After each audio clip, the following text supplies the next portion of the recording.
Halo semuanya, kembali lagi bersama saya Edi Morojahan. Di sini saya akan melanjutkan materi saya pada minggu ketiga.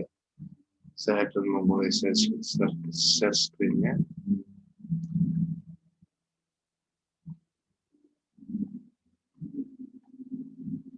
Ya, pada minggu ketiga ini saya akan menjelaskan menerapkan metodologi untuk kontrol atas penjualan dan siklus pengumpulan ke kontrol terkait dengan uncountable piutang. Yang pertama adalah audit siklus penjualan dan penagihan, uji pengendalian dan uji substantif atas transaksi. Rekening dan penggolongan transaksi dalam siklus penjualan dan penagihan. Tujuan audit siklus penjualan dan penagihan itu adalah apakah saldo rekening terpengaruh oleh siklus ini wajar disajikan sesuai dengan prinsip dasar transaksi yang masuk dalam siklus penjualan dan penagihan diperhatikan dengan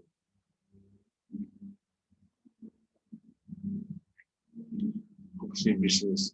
Catatan dokumen terkait siklus penjualan dan penagihan proses pembinaan kepemilikan barang-barang dan jasa kepada pelanggan setelah keduanya tersedia untuk dijual. Terdapat 8 fungsi bisnis siklus penjualan dan penagihan. Proses pertama dari 4 merupakan pencatatan penjualan, sedangkan golongan transaksi lainnya hanya merupakan bagian dari satu fungsi bisnis. Ada 5 golongan transaksi dalam siklus penjualan dan penagihan kas. Yang pertama itu penjualan, yang kedua penerimaan kas, yang ketiga return penjualan dan potongan, yang keempat penghapusan piutang yang tak tertagih, yang kelima memperkirakan piutang tak tertagih kecuali penjualan tunai serta transaksi dan jumlah akhirnya akan masuk ke salah satu dari rekening piutang atau cadangan piutang yang tak tertagih atau diasumsikan pengendalian internal pada golongan penjualan, kredit dan tunai sama. Selanjutnya yang pertama itu memproses pesanan pelanggan. Yang kedua pengiriman barang. Pengiriman barang ini terdapat titik awal siklus di mana aset perusahaan dikelola, perusahaan mengetahui adanya penjualan ketika barang dikirim, dokumen pengiriman berisi tentang deskripsi barang yang dijual, kuantitas pengiriman, dan data yang relevan atau lembar asli dikirimkan kepada pelanggan dan salinannya disimpan. Yang ketiga adalah tagihan kepada pelanggan dan pembukaan penjualan. Yang keempat adalah pemrosesan dan pencatatan penerimaan kas. Yang kelima itu memproses dan membukukan penerimaan tunai atau juga memo kredit dokumen yang berisi pengurangan jumlah pembayaran dari pelanggan karena barangnya dikembalikan atau ditukar. Jurnal retur penjualan dan potongan jurnal yang digunakan untuk mencatat retur penjualan dan potongan jurnal ini mempunyai fungsi yang sama dengan jurnal penjualannya.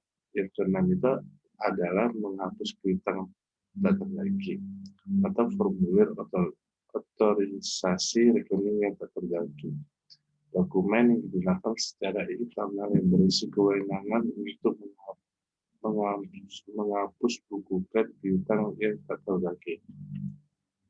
Yang ketujuh itu adalah menetapkan piutang yang tak tertagih. Yang kedelapan itu efek e-commerce terdapat siklus penjualan dan penagihan.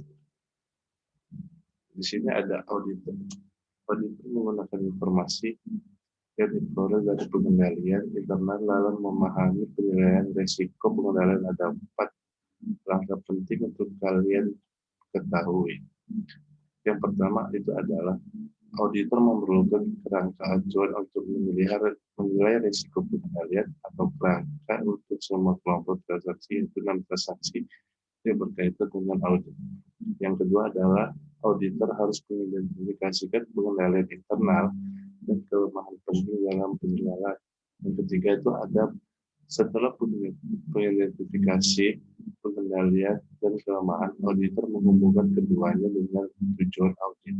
Yang terakhir adalah auditor menilai risiko pengendalian pada masing-masing tujuan dan mengevaluasi pengendalian dan kelemahan dari setiap tujuan langkah. Ini penting karena mempengaruhi keputusan auditor tentang tes pengendalian dan tes substansi. Sekian dari presentasi saya. Semoga bermanfaat bagi kalian semua. Apa ada salah kata atau bicara saya mohon dimaafkan. Sekian dan terima kasih.